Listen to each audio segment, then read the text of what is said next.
Ineke Oliver, thanks for joining us. Really glad to have you. And well, let's start by, can you tell us what your Montessori story is? How did you discover Montessori and what's been your path?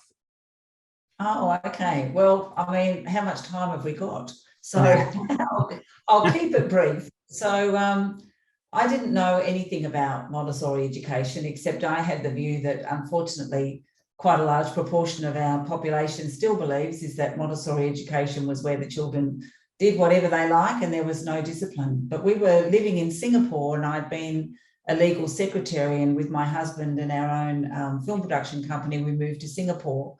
And this was back in 1992. And well, after being there for a year or so, a friend of ours who was working a very high-powered business and had a young child, a toddler, and said she decided she was going to start a Montessori school. And I sing and play the guitar, and she asked me whether I would do music with the children or whether I would train to be a Montessori teacher to work alongside her. And I thought, well, yes, no, I can do that, yeah, but not Montessori, not sure about what this Montessori business is. And her name is Sue-Ann, and Sue-Ann said to me, actually, you've got more Montessori in you than you know, Ineke. You don't know enough about it. You need to go and do some reading. And back then, my children were about 9 and 11 years of age. And once I started reading about Maria Montessori and her work, all these things started falling into place. And I thought, no, this actually makes a lot of sense.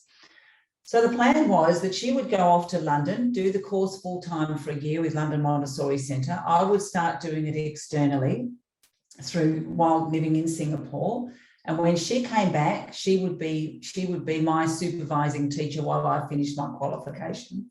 But within about 9 to 10 months, we realised that I was going to move back to Australia. She ended up buying a Montessori school in England and staying there, called Foxcott Tower, still a very successful Montessori school. So we came back to Australia, where I then changed my studies over to the Montessori World Education Institute, because I wanted to do it with a course that was registered and accredited in Australia.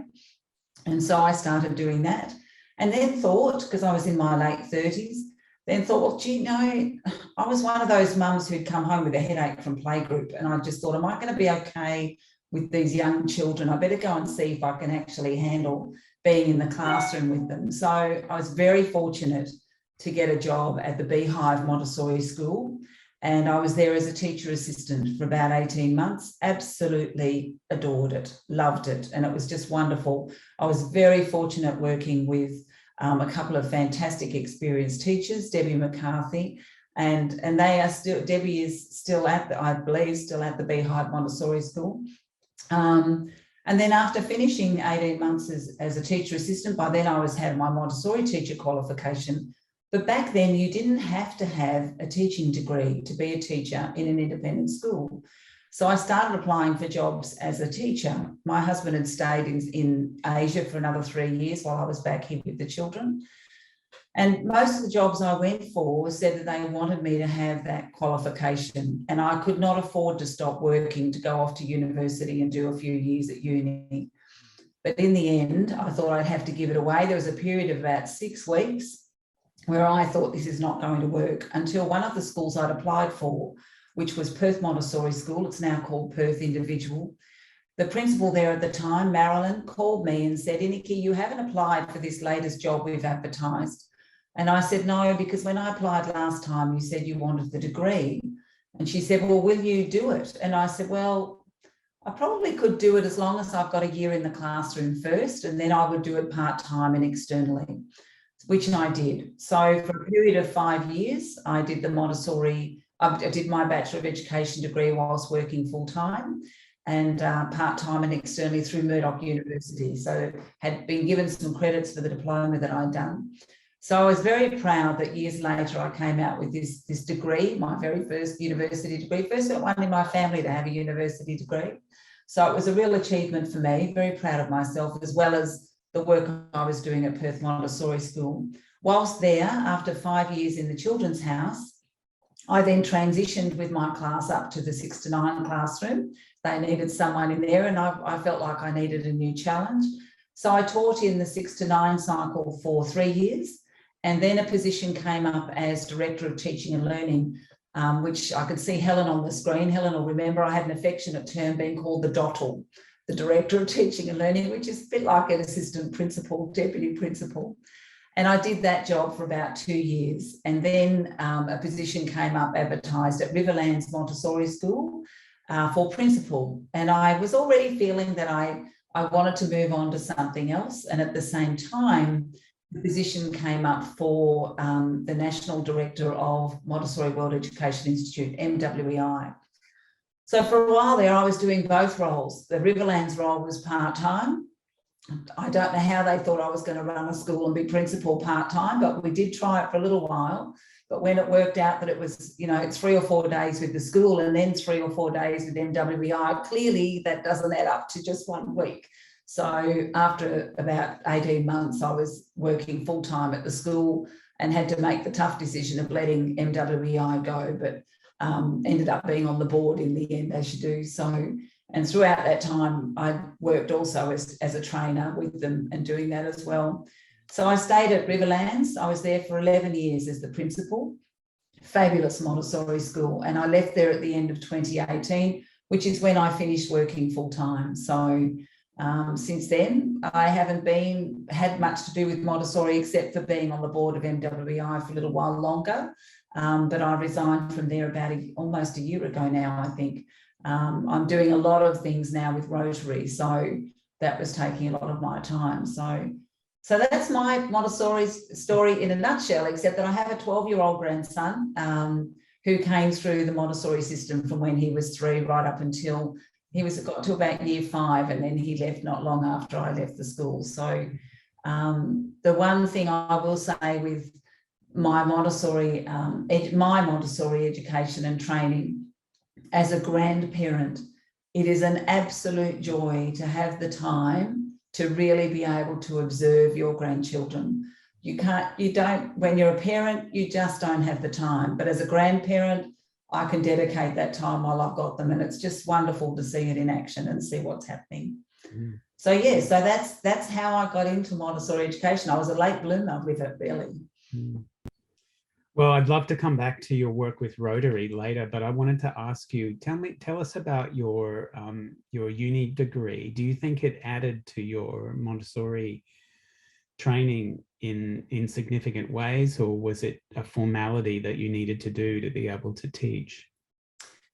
I think it was necessary because we do have a master, which is the state curriculum. And I think there were areas in the state curriculum, such as particularly in the area of maths. People might argue this point with me, but in the Montessori curriculum, there wasn't anything called chance and data. Things like that were not in there. We had to make sure that we could cover that part of the curriculum within what we were doing. It's a little bit like, dare I say, I'm probably going to be, don't shut me out of the room when I say this, but it's a little bit like the Bible was written so many years ago and things have changed since then. Maria Montessori wrote about her philosophy, her theory of education and all of that. There's so much more that we have in the world now that she didn't have. So we have to adapt. We have to remain current. And I think doing a teaching degree really helps with that. I'd have to say the teaching degree lacks a lot of pedagogy. They really don't go into that anywhere near enough as they could, possibly because it's probably too difficult. It's a bit broad for them. But I think having the content of what was in the curriculum was important to have that. So the other thing it did for me too was by having that contact with other mainstream educators. Whilst I was involved in the Montessori school and very involved in Montessori associations and things, I also joined an organisation called the Early Years in Education Society. And I'll give you an example of that. That was early childhood teachers. I was the only Montessori teacher who was a member of this organisation, and they would hold a big conference every year. I'm not sure if they still do, actually. We'd have about 300 to 400 people come to that conference, all early childhood educators, and some Montessori educators would come to the conference. But it was just fabulous working with these early childhood teachers who were really keen to know more about Montessori education and what we do. But a really good example of how I think Montessori transcends into various settings and can be used. And I've actually given presentations at that conference, and some of the things I've said have been, I think the title of one of my talks was "You're More Montessori Than You Know." One of the teachers on the committee came to me one day and said, "Ineke, I'm really struggling. They've taken," she was working in a government private school, primary school, and the principal had decided that particular year she was going to teach year 7. And back then, year 7 was not in high school yet over here. And she said, "I'm really struggling with these kids." She said, "I know that in Montessori, you really focus on early childhood. But is there anything you can tell me? These kids don't want to be at school. They don't want to do the work. They don't want to do any of those things."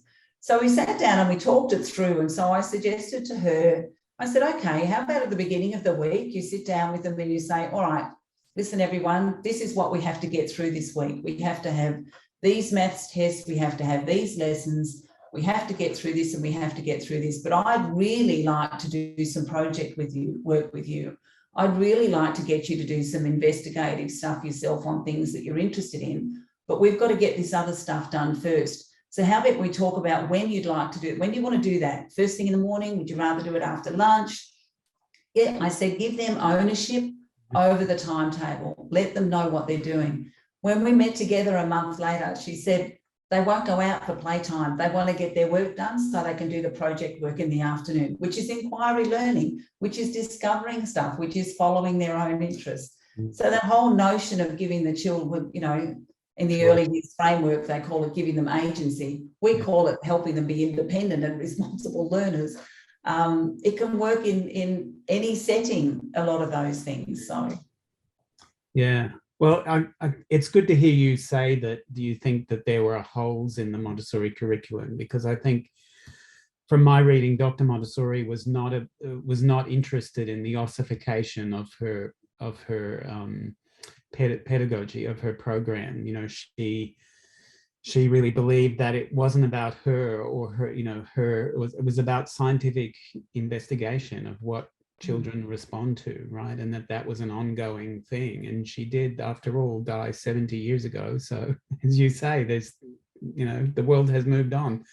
But I think it's really, for me, it's been about, certainly traditional teacher training can add things in the curriculum, but my experience is that it lacks that aspect of transformation of the teacher.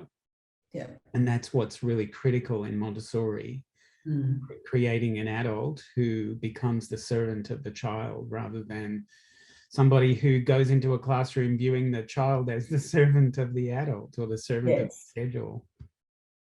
And it's very much like that. It's when we do in the school situation, sometimes when your staff is very hard to get, qualified Montessori, experienced qualified Montessori staff is hard to get. So you'll often have people come in as a relief staff member and they'll be an early childhood person. And it's for them, it's an unlearning. I would say you almost need to tie your hands behind your back and just watch what the children are doing. Don't step in. It's holding your back. Holding yourself back is what you'll find that to be the hardest challenge.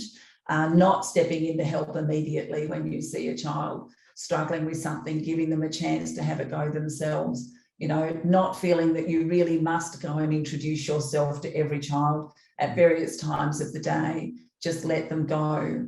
So yeah, that part of it is really important. But I think the power of the transformation of the teacher too is that whole immersion into the environment.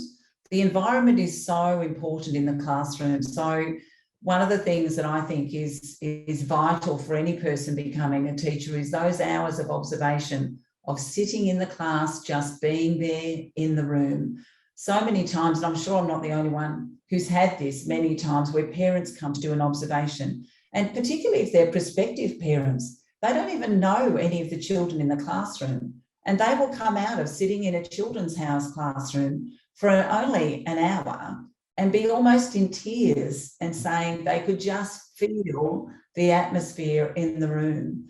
And it's so powerful, that it really is. And honestly, it's just children at work, you know, it's just children behaving normally as they would like to be, and being allowed to do that.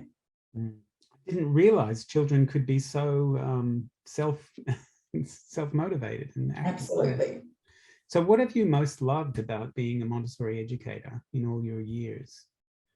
Oh, I think, you know, and I jokingly sometimes say being a teacher is just all about the glory. The kids think you're absolutely wonderful, particularly the 3 to 6 year olds.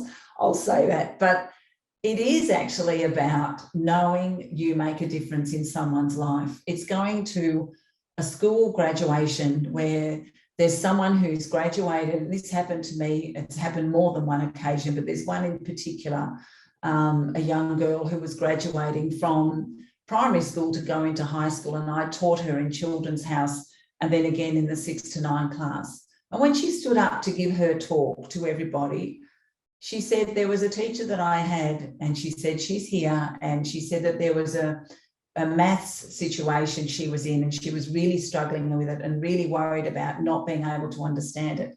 And she said, but this teacher said, I know that you can do this, and I'm confident that you can do this, because otherwise I wouldn't be asking you to do it. So I'm here with you. We're going to do it together, and we're going to work it through.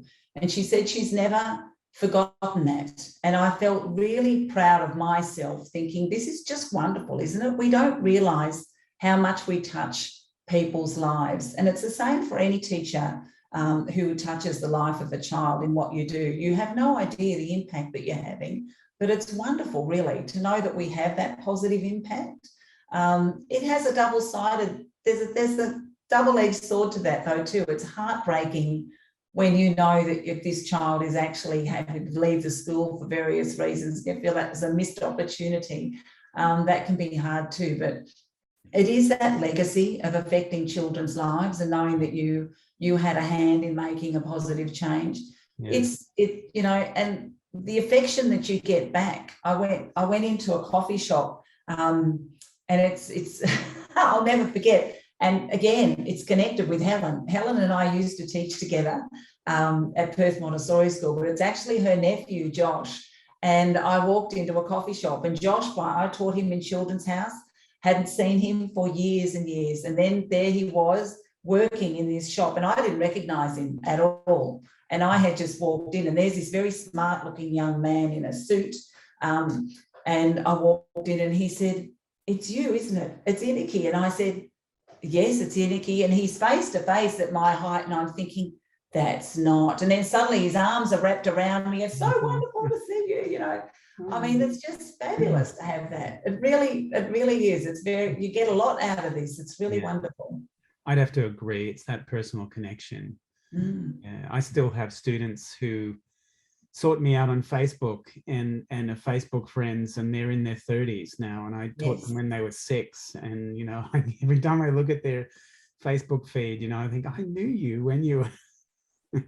It's really fun, and I think traditional educators miss out on that because they don't get that opportunity. If you have kids for 10 months of the year, you don't have an incentive to get to know them, right? Yeah, it's hard. Absolutely. So what about the challenges? What have been the most notable challenges of your life as an Montessori educator? I think the challenges have been, sometimes it's through, I mean, there's various challenges, isn't there? There's challenges with the child who your heart breaks for, because you know that no matter what you're doing with them at the school, the home environment is not quite so conducive. The parents don't quite understand where you're coming from. It's you know, some of the parents who come in with the misconception about what's happening and refuse to listen when you try to explain what you're actually doing, and you've lost that family and they've gone. That's a challenge. A challenge is the finance side of things. I feel it's a shame that the way our structure is in education and the way things are structured with government funding and all of that, that Montessori education is just so expensive. I mean, we want it for everyone. Everyone's entitled to that type of education, and they really are. And I just wish that we could make that happen. I find that disappointing. Staff, it's been hard to find staff sometimes. And then what's sad is when they want to move on to another challenging school or move out of the state or something, that's heartbreaking. When you lose them, you're losing part of your family. But apart from that, it's, you know, I've been really very fortunate in my Montessori time. So, you know, I've worked with some amazing people, and the challenges, I guess there's another level of challenge, and a challenge is the politics behind Montessori. But I find that, you know, it's not limited to Montessori. This happens in Steiner. It happens in education circles. It happens in universities. It happens where people are passionate about a type of education and passionate about the way they see it.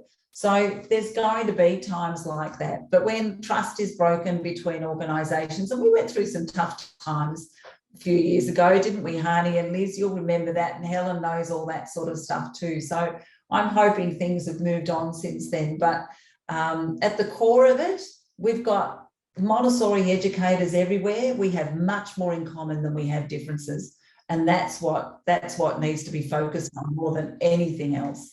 So, but that sometimes put a bit of a lens over some things. So we work really hard to bridge those gaps. And again, the major challenge is the image of Montessori out in the public arena. We need to change that image. I don't know how we do that. We need to find a philanthropist with a couple of $1 million that we're able to do a huge PR campaign and tell people what it's about, and then make it affordable for everybody. So, you know, if I think we need a move. We need a Hollywood blockbuster movie with maybe Meryl Streep starring as Maria.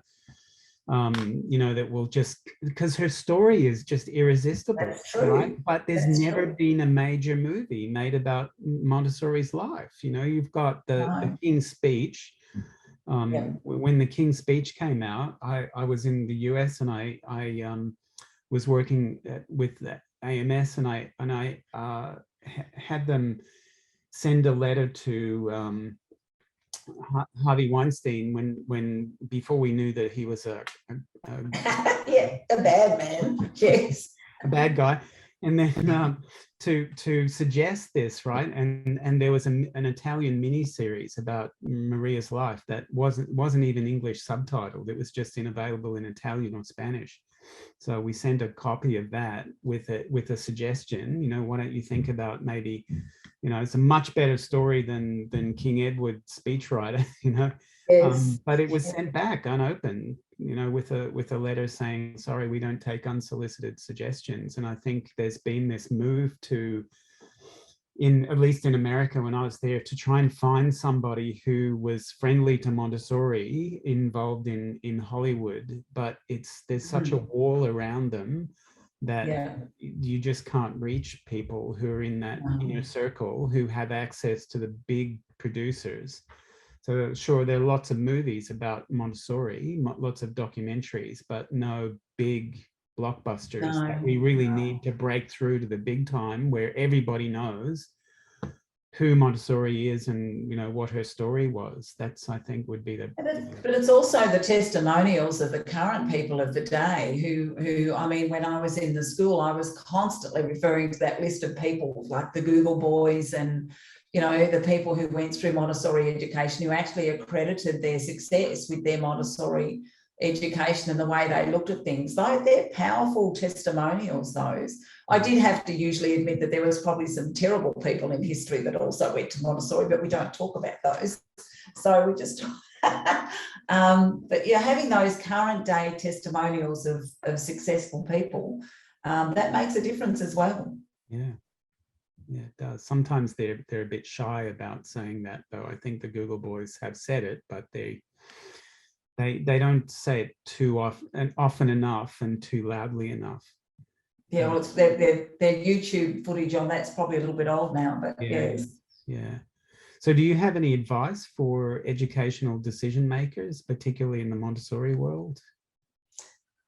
Well, I think keep up the good fight, basically, and just put your best foot forward. And I think at every opportunity to actually really espouse what you're doing and be authentic and talk with integrity and focus on the positives. I think that's important. I think the other bit of advice that I'd have is that every opportunity that you have to interact with mainstream educators, do it, take it on. Because if you really, it's, you know, one of the challenges is that when you're principal of a Montessori school or a childcare centre or anything like that, you start to have to put on that hat that you're running a business, and you are running a business and you are in competition with other people. But together with that being a business is that vocation actually to share the principles of Montessori education and philosophy in our society. So you can do both, but it does take a bit of work to do that. It does take a bit of effort to do that. But the more that we actually share our knowledge and understanding of childhood development and learning and the way we do things with people in mainstream education, it's actually easier for them and it's better for them. And we're actually doing something in that regard in helping children of today by doing that. So I think that's really important. And any opportunity you have to get Montessori units of education into the universities as part of the mainstream education degree that they need to do, I think is important as well, because they'll be interested if you say, look, I'm happy to come and do a unit. In the last couple of years that I was at the school, we actually had teams of the early childhood teachers on prac coming to our school to actually come through and do some observations in classrooms and things. And that was purely through meeting someone from one of the universities at one of the professional development things I went to. And she said, well, our early childhood teachers would be interested in Montessori. And I said, well, bring them to the school. They can come. They came through in teams of 5 and 6. They met with the teachers and came and had a look. So, and you don't know what's going to come out of that. I don't know, you know, down the track, some of those may have ended up deciding to become a Montessori teacher. In my experience, I know many Montessori teachers who came from Montessori mainstream education. I don't know any who went back to mainstream education after working in Montessori. Yeah, but it's been such a secret over the last century, you know, like the hidden gem that it seems like people have to find out just by hearsay. Why do you think it's, you know, it's such a great idea, Montessori education? I loved Sumia's comment about, you know, her being touched by the life of touched by her educators, you know, in the classroom, and wanting to be a Montessori educator because of that.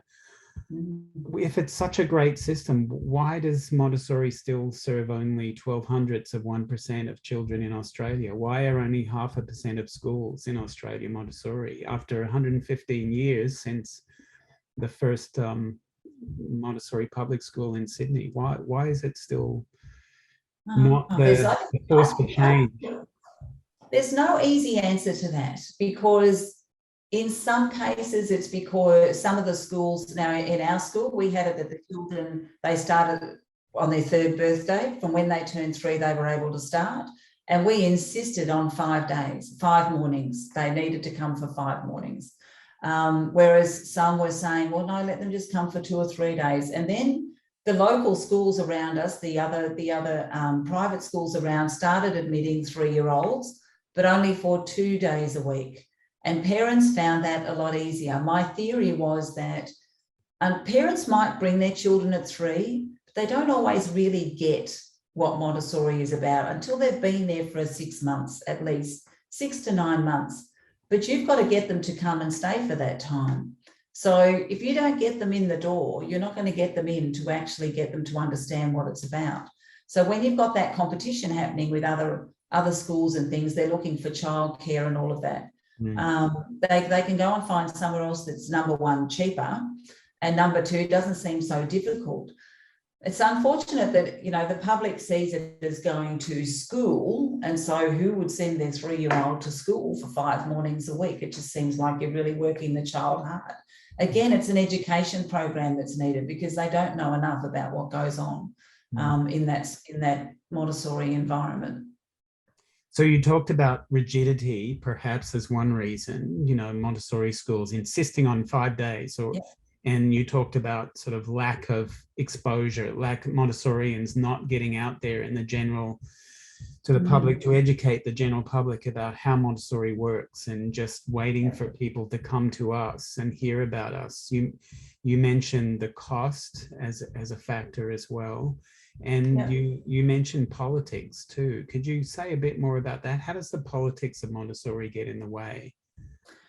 I think the politics of Montessori probably doesn't get in the way in the public arena, but it does get, well, maybe it does have an effect in a sense where if you've got groups of Montessori educators operating in silos around Australia, you can do so much more powerfully together.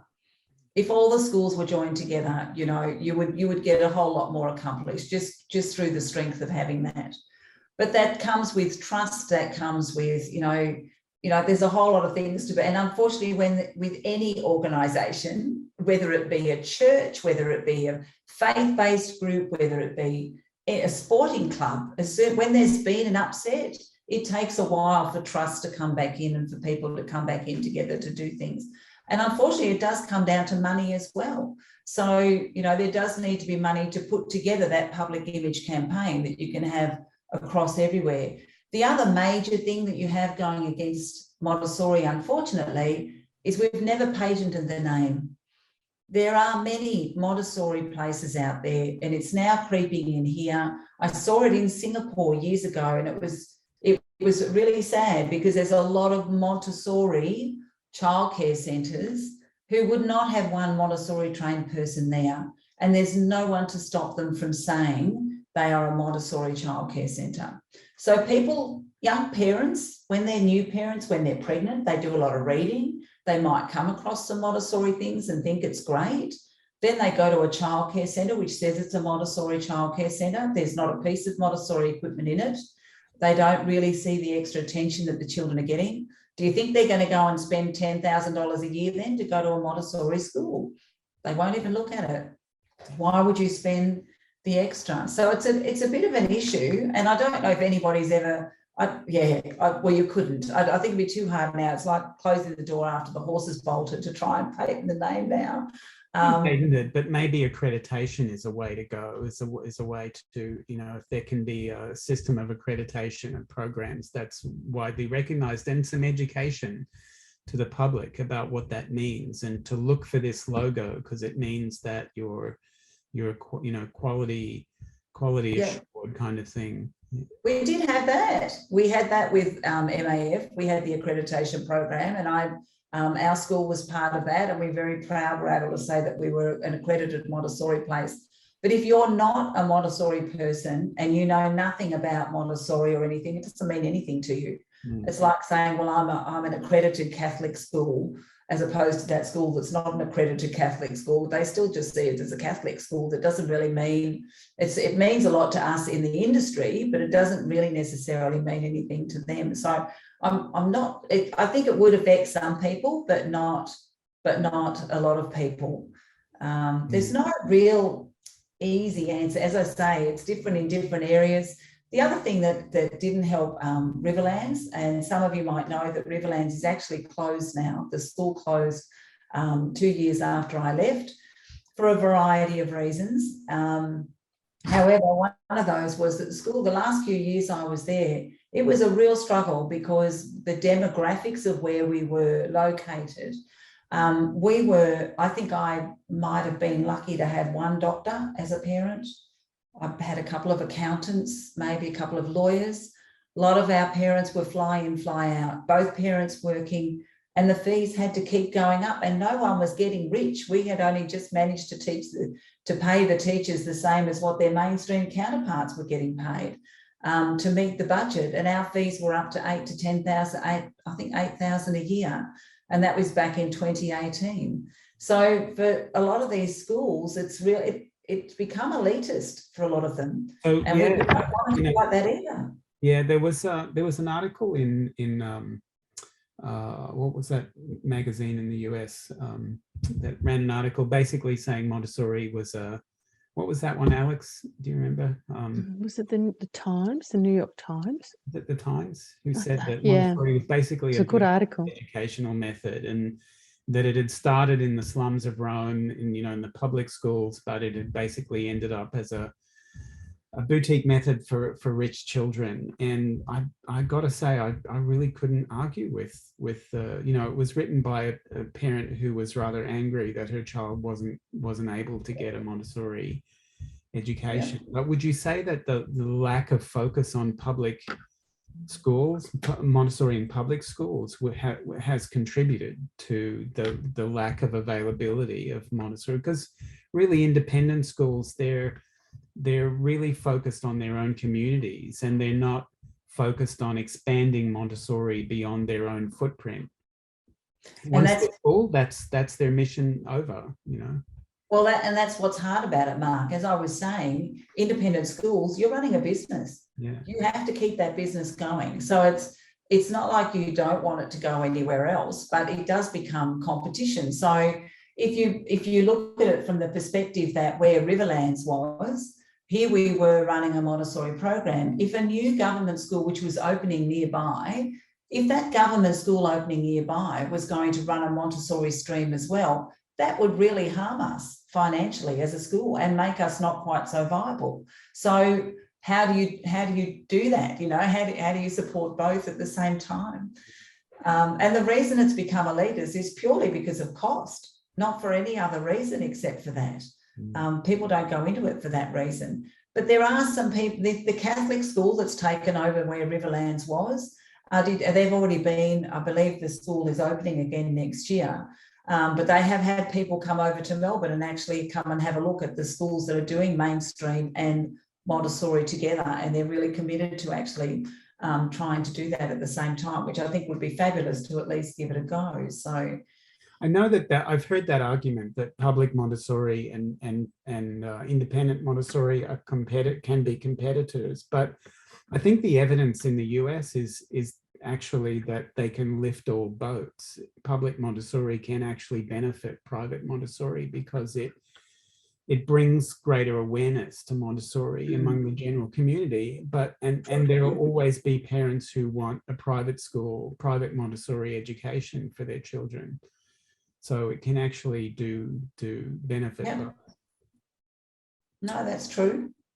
Yeah, but I think you're right about unity, what you said about unity. I think that Steiner education actually serves many more children in Australia than Montessori does. And there are, I think last time I looked at the figures, about 4 times as many children who are homeschooled in Australia than Montessori. And I think part of that is probably that those organizations, Steiner Education Australia and Homeschool Home Education Australia, have very cohesive national organizations that speak on behalf of their members with a unified voice and also promote themselves with a unified message.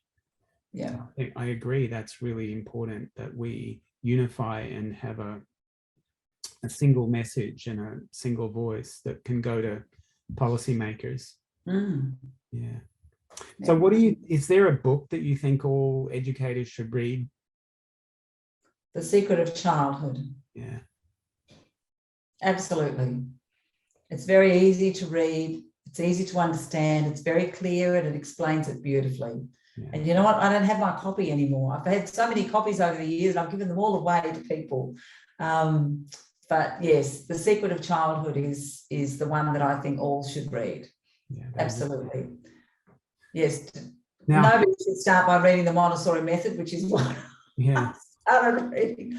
And I remember being very proud of myself when I read one of the early pages, and there's actually a paragraph in there. I remember sending it off to my mother and saying, "Have a read of this, Mum." And I actually know what it means now because it's written in such the way translated from the Italian. But The Secret of Childhood is very special and takes everybody through the stages.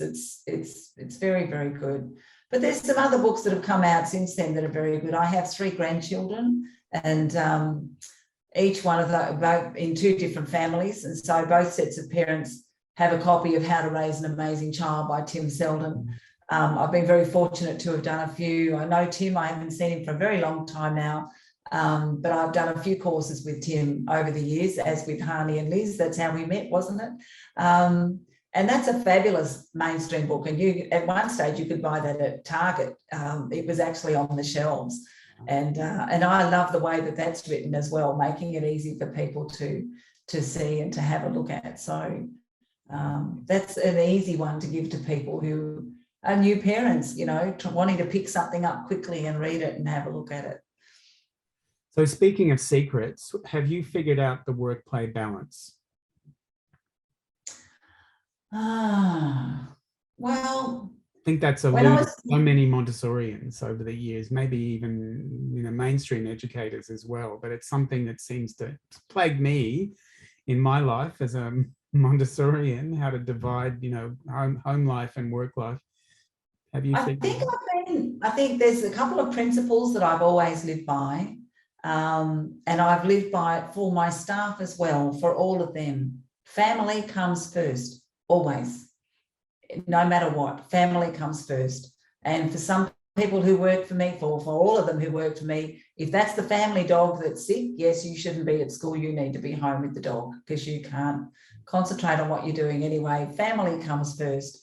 So family does come first, but I think I've been very fortunate that the work that I've been involved in, certainly from the Montessori aspect and what I'm doing with Rotary, is work that I love doing, and I'm happy being able to do it. I think when I look back, I think sometimes, yes, I'm a boots and all person. I'm, you know, when I was principal and an educator, I never took my hat off. And I think as a professional educator, all of you, you don't ever take your hat off. You are always a professional educator.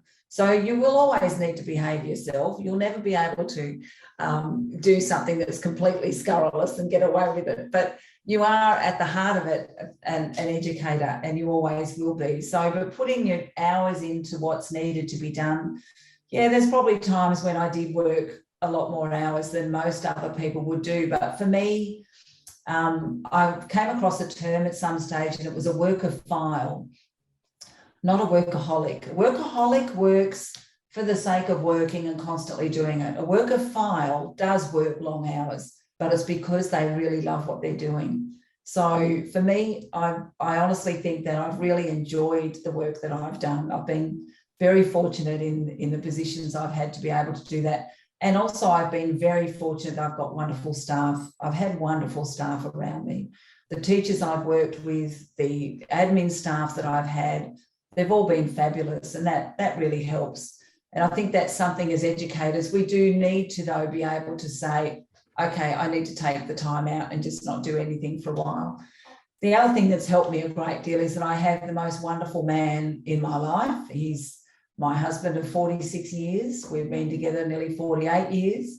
And he supported me well and truly along the way. So that's really helped me as well, having that partner. And he's always been there to say, right, that's enough, time to come home, dinner's ready, or you time to come home, you've been there too long, or get off the phone or get off the computer. But he also joins me in the passion for it. So I've been very lucky in that regard. I love that distinction between workophile and workaholic. I'm going to use that next time my 13-year-old accuses me of being a workaholic and grabs my arm and pulls me away from the computer. You know, I love it. So tell us more about your work with Rotary. Okay, so with Rotary, I have a very grand poobah title now. I'm a district governor. So basically it means that the way Rotary is set up is that we have, you have Rotarians who belong to clubs. Clubs belong to a district, and then there's a district, it belongs to a zone. And in Western Australia, we have 2 districts, and each district has about 48 clubs in it. And we are in the process of becoming one district. The 2 districts are merging together, so there'll be 100 clubs. So currently, I'm district governor, and your term runs for a financial year. So it's from July to June. And so I've just been appointed district governor. I've had 2 years leading up to that, with lots of training and all that goes in with it. And basically, I'm like the chair of the board across all of those clubs. And I'm staying on for a second year, which is, of course, I'm doing something no one else has ever done. I'm doing it 2 years in a row, but I will be the district governor of the whole of WA then in 12 months' time. So, but when I joined Rotary with an ulterior motive, and that was when I became principal of the school at Riverlands, because I thought it's a small independent school, we could do with some money to help us, we could do with some people to raise our profile. I know I'll join the local Rotary Club and see what Rotary can do for the school. But within a couple of weeks, it really didn't take many meetings for me to come back to the school and say, okay, this is what we're going to do to support Rotary. So we did lots of fundraising and things like that for Rotary over the years, rather than the other way around. Rotary did support the school. In fact, at one stage, we were given a $10,000 grant to get some iPads, which we desperately needed when those things started coming in. So with Rotary, I really enjoy being with people with integrity, with their main focus is service to the community. Our slogan that we use is service above self. It's very much about giving back to people.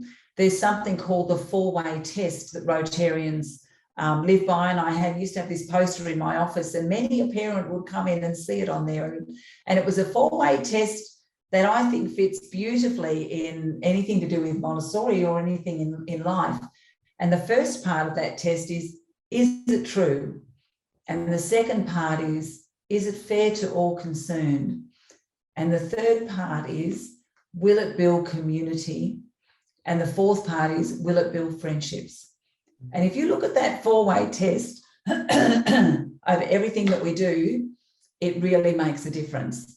And so when someone becomes a Rotarian, they're actually saying, that's how I operate in my business. That's how I operate in life, and that's words to live by, and that's what we aim to stand with. So to be able to go into a Rotary Club anywhere in the world and to be greeted as someone who's part of the family, that's what Rotary is about. And we're much more than sausage sizzlers, we're much more than car park attendants. We have Rotary Youth Exchange students we send off to places. We have personal growth camps that we send them off to. We do a lot of promoting youth in leadership. And it's a little bit like what you get back from education. It's fantastic to be able to raise funds, to be able to send someone off to a 2-week National Youth Science Forum in Canberra, where they're actually going to be working with scientists in universities. And these kids are in year 10, 11 at school.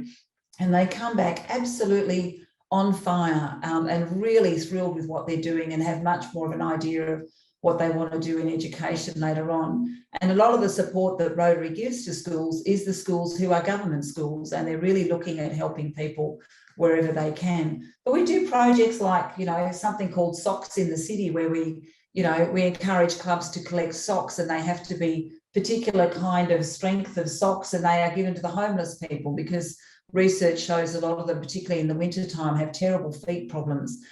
So they don't have enough socks. It's little things like that. And we have a lot of fun doing what we're doing. There's lots of laughter. There's lots of fun in doing it. So for those who don't know about Rotary, could you talk a bit about what's the mission of Rotary, and what's the main work, and like when did it start? And it started over 100 years ago by a fellow called Paul Harris. And he decided that the men working in the town where he was, the businessmen and that, he thought, we're all getting together, and we could actually be doing something for the community while we get together. So let's have a meeting and let's get together and talk about what we can do to help those people that are less fortunate in our community, because we're actually pretty comfortably off. And so that's how Rotary started. And there's a very quick little elevator speech I could give you, which is basically that Rotary helps people. That's what we do. We help people. So we raise funds. We actually will go down and get our hands dirty ourselves in doing some projects. We raise funds for things overseas. We raise things there's something called Shelter Box that we raise funds for. And that's when there's disasters and that around the world. These are kits that are sent out inside each of a shelter box, there's a tent, there's blankets, there's food, there's those sorts of things. And in many of the emergencies that have happened around the world, shelter boxes have been sent. But at a local level, it could be a reading program in a school. It could be starting what we call an interact club in a school, which is a Rotary club. And we actually teach this to kids to talk about what we do in Rotary. So it's about helping people realise that we can help others that are less fortunate than ourselves. And we do needs analysis of wherever we're going to do anything. We don't foist ourselves onto other people. We find out if we're needed or not. And once we do, then we have all these projects. But in practical terms, most Rotary clubs meet once a week, once a fortnight. They'll have a meeting. They might meet at a breakfast. They might have a breakfast meeting, might have a dinner meeting, might have a lunchtime meeting. They'll often have a guest speaker who'll come and speak for about 20 minutes on a particular topic. So currently, as district governor, I'll be going around to all the clubs and I'll be speaking for about 20 minutes on a topic. And my focus is on public image, interestingly enough, about Rotary.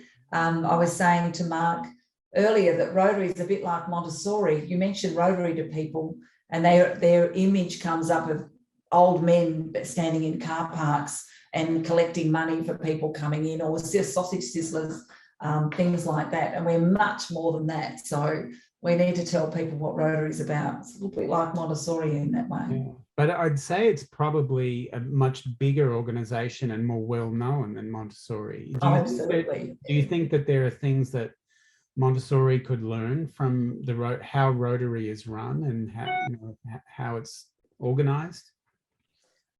Well, I guess so. I mean, certainly from the Montessori perspective, from the Rotary perspective, we have Rotary International, which is our parent body, and that's based in America. And so and then there are zones. And so the zone that we're currently in is actually Australia, New Zealand, and the South Pacific Islands. And so that's all one zone. And then we have districts, and each district is determined by the number of members in the district. So we really do all have parent organisations that we're obliged to belong to. One of the main things with Rotary that it does, and that is one of the things that Montessori is difficult with, is the branding. We're very big on our logo. There's some specific rules around the use of the logo and the word Rotary. It is patented. No one can, I can't go and start a Rotary plumbing business and use the Rotary logo. I'd actually get into trouble. So they're able to have that branding with what they actually do. So so there is that side of things that's different. But I think we just need to spend the time to get out there and tell people about Montessori. I think we do need a better logo. I think Montessori's logo is this image of this elderly Italian woman who died 70 years ago. And although, those of us who are, Montessori trained, we love the image of that image because of what it means to us. But I think the general public, they don't have any association with that. It just says stale, obsolete. I think the thing with getting Montessori out there, it's certainly the answer for it is still aiming at the early childhood area, because once you get the younger ones in, then you're able to keep going with it. But one of the things I tried to do when I was at the school was that, and the same with MWI and getting training students and things, you go to where they are. So you go to the playgroup associations, you go to the childcare organisations, you go to where they go, you go to all the early childhood conferences and things around and all that sort of thing. So you really do your hardest to actually get out to be in their environment and talk to them about what they're doing, but make those connections with the university lecturers and the university education bodies. That it is about relationships as well. And certainly in Rotary, that's what we do. We have partnerships with various organisations, such as the universities. And that's, I think that makes a difference too. But it's also trying to, don't sweat the small stuff. So really focus on a simple message and get it out there. That's, little short snapshots about things. Wonderful words of wisdom, Ineke. Thank you so much for your time tonight. We better leave it there, but it's been fantastic chatting with you. So thank My you. pleasure. I've enjoyed talking about it. Thank you. Right. And thank you everybody for joining us tonight. And we'll see you in a couple of weeks for our next Montessori Lives.